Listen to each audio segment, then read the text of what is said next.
اگر یک فردی به خاطر مردم، به خاطر اینکه حق مردم به آنها داده بشود، حق مردم ادا بشود،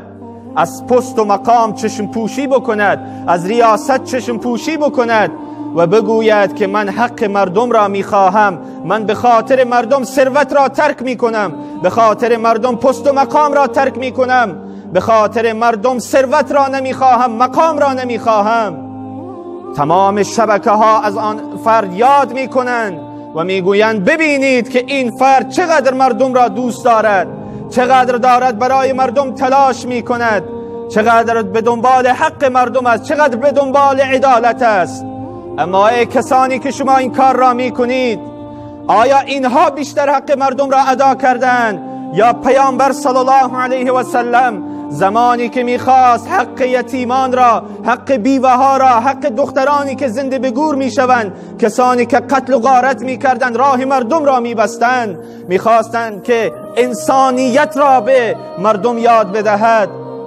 سرداران می آیند و می گویند اگر تو بخواهی به تو ثروت می دهیم، به تو مقام می دهیم، تو را سردار می کنیم، تو را حاکم می کنیم، هر چه که تو بخواهی آن را ما به تو می دهیم. اما به خاطر دین الله ذوالجلال، به خاطر من و شما از پست و مقام چشم پوشی می کند. اگر شما واقعا انصاف را رعایت می کنید، چرا چنین شخصیتی را یک بار به این مردم نشان نمی دهید بدون اینکه زندگی آن را تحریف بکنید؟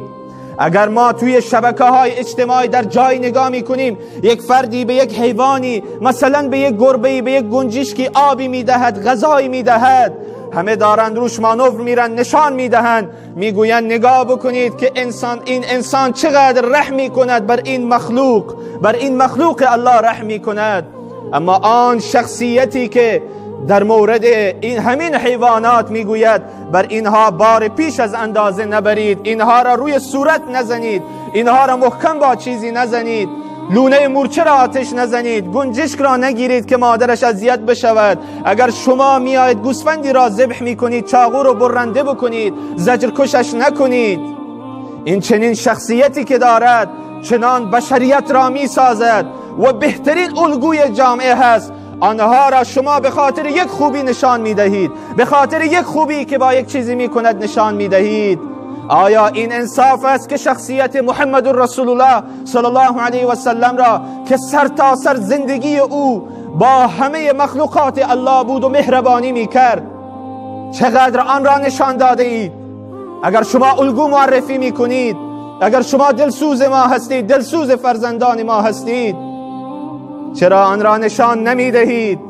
از این معلوم می شود که شما می خواهید الگوی اشتباه نشان بدهید، شما می خواهید که روی افکار فرزندان ما کار بکنید. و الا فردی که عادل باشد و انصاف داشته باشد همه شخصیت ها را می زارد و می گوید شما انتخاب بکنید، که هیچ کسی پیدا نمی شود اگر پیامبر صلی الله علیه و سلم را بشناسد، به طور واقعی او را بشناسد، فقط پیامبر را به عنوان الگو و به خاطر اینکه رهبر بشریت باشد انتخاب میکنه.